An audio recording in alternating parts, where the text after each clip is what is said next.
প্রতিনিয়ত আমাদের ইতিহাসকে বিকৃত করার একটা চেষ্টা চলছিল এবং সেই চেষ্টার সূত্র ধরে আজকে দেখেন যে আমাদের যে কলেজে আমি পড়েছি সিলেটে, সেটার নাম ছিল মুরারিচাঁদ কলেজ, কিন্তু বর্তমানে এই কলেজের নাম হয়েছে এমসি কলেজ। প্রতিনিয়ত আমাদের যে বাংলা ভাষা, আমাদের যে ঐতিহ্য, এই যে আমাদের যে সংস্কৃতি, বাংলার যে সংস্কৃতি, সেগুলো কিন্তু সবকিছুই ভাষার সাথে সম্পৃক্ত। এই ভাষা আন্দোলন থেকেই কিন্তু এই সম্পৃক্ততা আমরা সবকিছুর সাথে পাই। ৭১টা কিন্তু এই ভাষা আন্দোলনের সাথে সম্পৃক্ততা ছিল বলেই আমাদের বাংলাদেশের জন্ম হয়েছিল।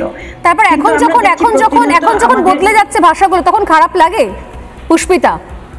তখন আসলে বিষয়টা কি, আসলে খারাপের জায়গাতে নেই স্বর্ণালী। আসলে মনে হচ্ছে আমরা প্রতিনিয়ত শেষ হয়ে যাচ্ছে। আমাদের এখন অস্তিত্বের লড়াই।